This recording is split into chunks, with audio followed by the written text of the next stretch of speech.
Hey everybody, Patrick here with Rap 4. It is December 10th, 2012, and this is Monday Night Paintball.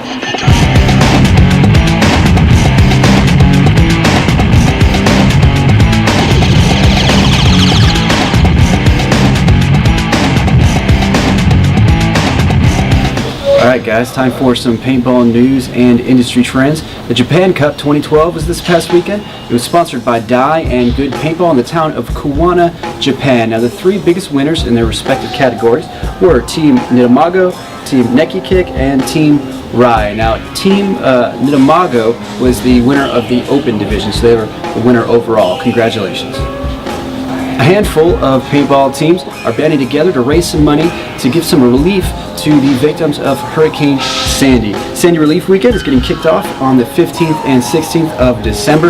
They've already raised about $31,000 with the help of two professional paintball players, Nikki Kuba and Pete Uchig. So hopefully on the 15th and 16th they can raise even more money to help give some relief to these families.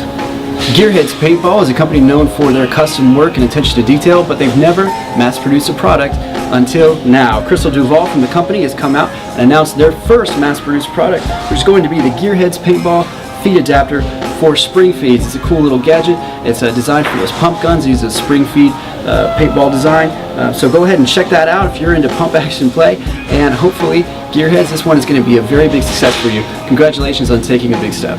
Now, paintball in South America is starting to get big. The Ecuadorian Professional Paintball League, or EPPL, just had a tournament this past weekend with 40 or so teams that showed up. Very cool. Congratulations to Team Evolution for winning Division 2 and 3. And we at Rap 4 are very excited to see paintball growing in South America. Alright guys, it's time for this week's tactical tip. Now, this one's actually going to be two tips in one. I was setting up this vest to show you guys different places that you could mount your pistol holster, your molly holsters, but we only sell the kind that are vertical.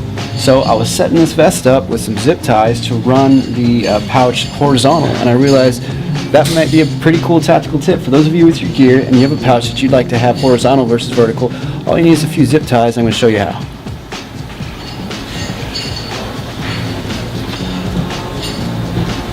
Alright, so here I have the Rap 4 cross draw holster.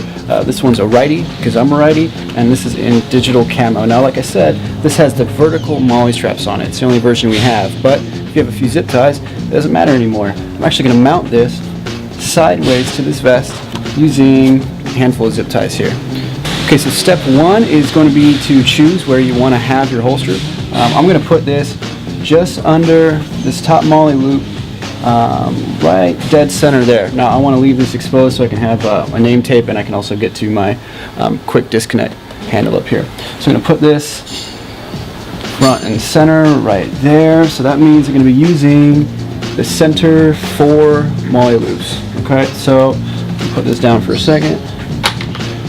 Alright, so what I'm going to do is loosely apply these zip ties. Now it doesn't really matter which way you have it, but what I'm going to do is, because I'm going to cut this off, the end of the zip tie might be a little bit sharp after I cut it, so I'm going to have that pointing away from my face. I'm going to have that pointing down because I don't want to have anything scratching me on my chin or anything if I was to fall or whatever.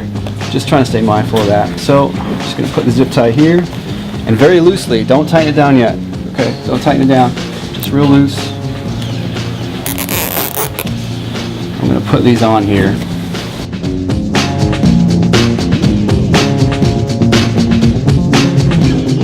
Okay, so I have 4 zip ties there across the front. They're very, very open so that I can use them later. Remember, zip ties, you can't loosen it, you can only tighten it, so I don't want to get too far ahead of myself. I'll grab the holster and unbutton it from the back like so. Now these zip ties are basically going to act like your molly loops from here on out. So what you're going to do is put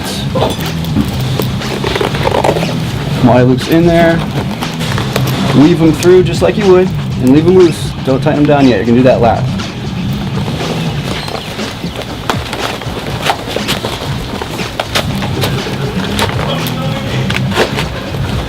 Okay, so that's one. So you can see that. It's one through there. I'm going to finish up with the rest.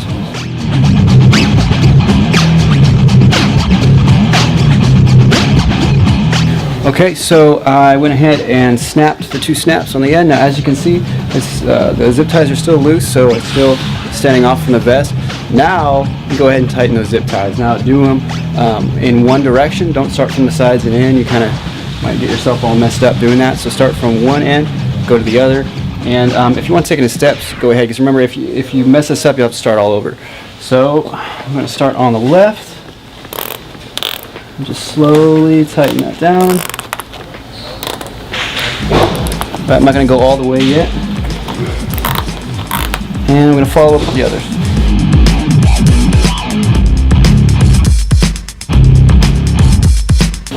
Alright, there you go guys. Now it's mounted on there. It's just as tight as if it had molly loops. And the last step is to cut these off.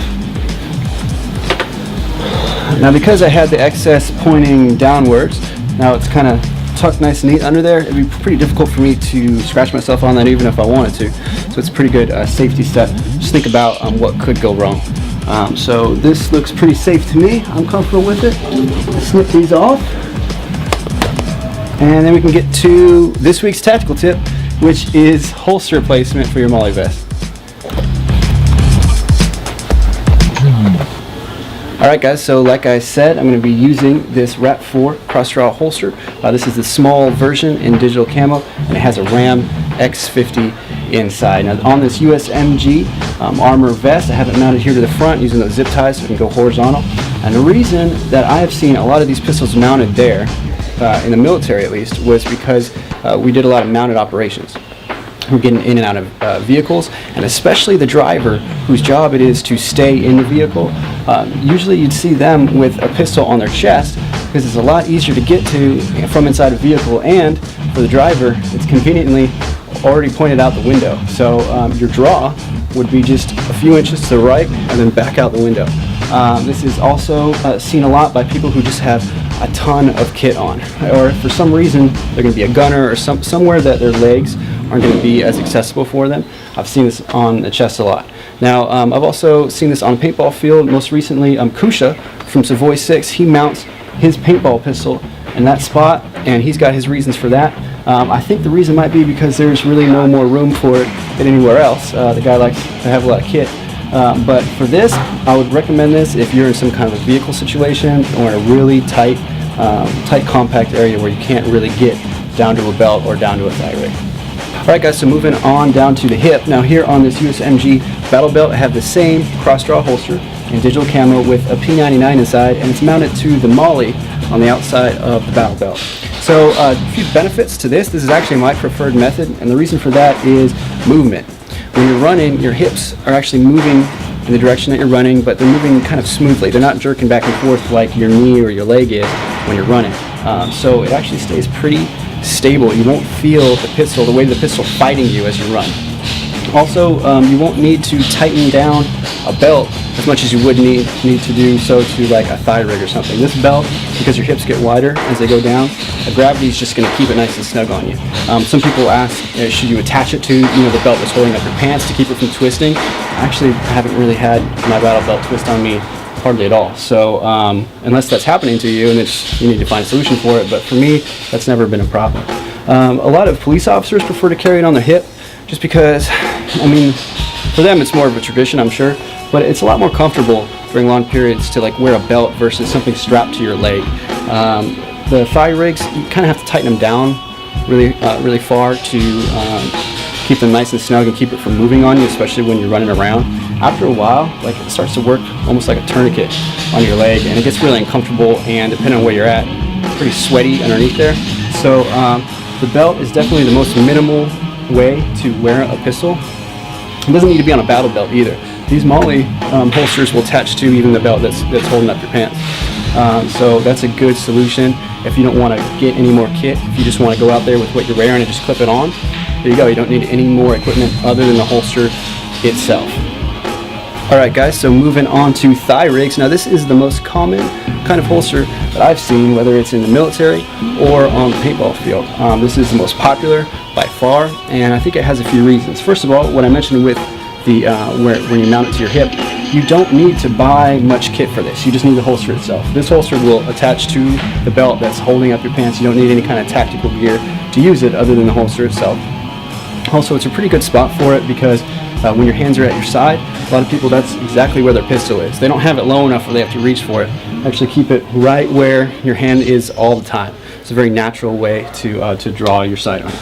Also, it frees up space on your belt if you wanted to have more kit. If you wanted to have pouches all over the place on this belt, then move that out of the way. Whereas it's tough to have too many pouches on a drop leg platform because it just gets kind of heavy and bulky and kind of gets in your way. A couple of drawbacks of the thigh rig and why I've moved away from it over the years is mostly comfort, actually. After a while, I get really sick of that thing strapped to me. Down so tight that it doesn't move, it starts to work like a tourniquet on my leg, cuts off circulation. It's just uncomfortable in general. Also, it gets kind of hot underneath.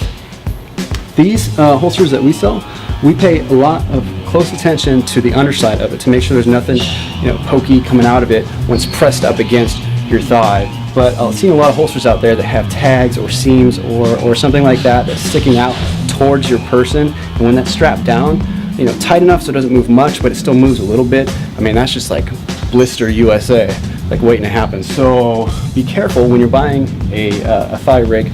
Make sure to check out the inside because that's going to be pressed right up against you. So that's also kind of a downside if you don't have a good holster. These ones are really good. But also another problem with this is movement. If you're in a full sprint and you got a pistol attached to a thigh rig and you're seriously stretching your legs out and moving, that pistol is going to be fighting you the whole time. It's going to want to go straight to the ground. So unless you have it secured in there really well, it's going to drop. Now, I would recommend this for anywhere you mount your pistol to have a lanyard on it. There's been a few times, embarrassing moments during a deployment where my pistol actually fell to the ground because of this kind of situation, and I ended up dragging it a couple feet before I realized because it was too loud or I was out of it or I was just being dumb. But it definitely happened. So if you don't yet, go ahead and get pistol lanyard. There's actually some mounting places on the backs of these pistols for that. So drop leg, definitely most common, most popular, preferred by like most people, but has a couple of drawbacks that you can get around mounting it somewhere else. So guys, that was your tactical tip, and remember that we choose these tips off of our Facebook page. So if you'd like to see anything in next week's episode, just go to facebook.com/rap4usa and let us know. Alright guys, now I'm going to hand over the stage to Murphy from Savoy 6, who's going to talk about his experiences with paintball rocket launchers. Hey, what's going on guys? This is Murph with Savoy 6. I want to talk about rocket launchers today, how they're used in scenario paintball, do's and don'ts and things like that. So just for the intent of this video, we're going to be going over the Alias MKX just because it's the one I have. So I'm going to go into detail on this one and answer any questions you may have about it.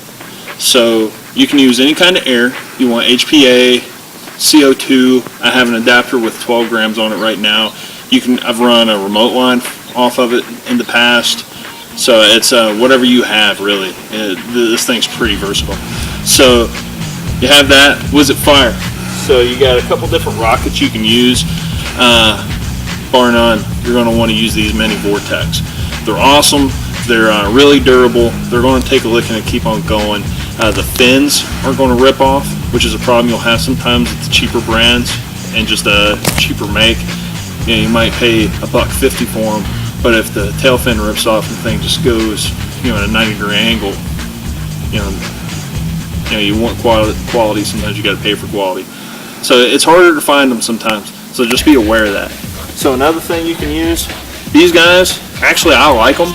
Some people have, they don't like them. They're cheaper. Hey, these things are pretty tough. Just be aware of them when you're packing them and putting them in your gear bag.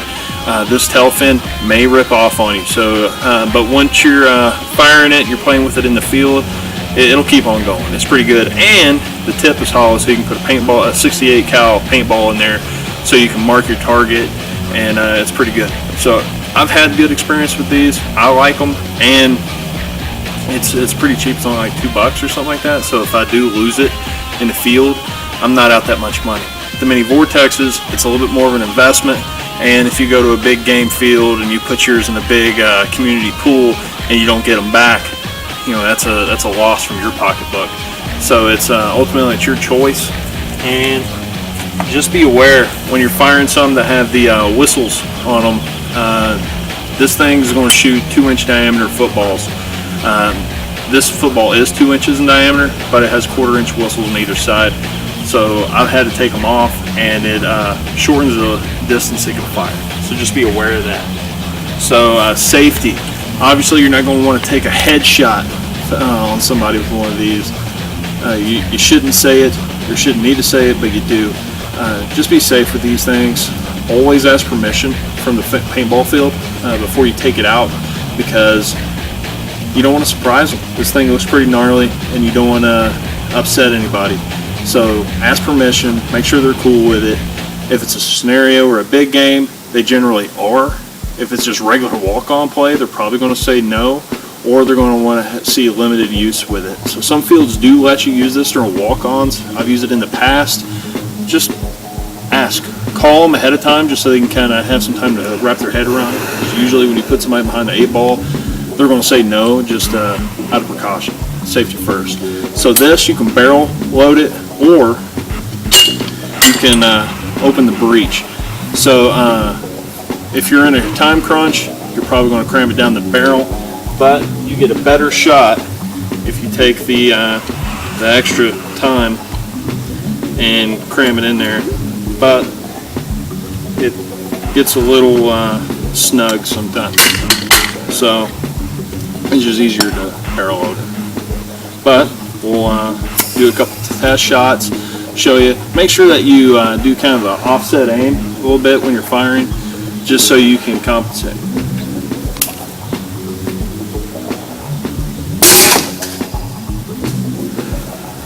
Alright, we'll do another shot. This time I'll barrel load it like that. Sometimes you're going to get that erratic shot. It happens.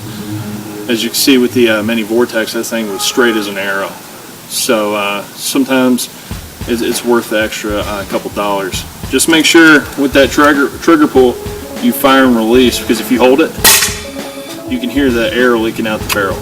With 12 grams, you're going to get about 2 shots out of it. With a larger tank, you can fire all day long. I use a 13 cubic inch Ninja tank.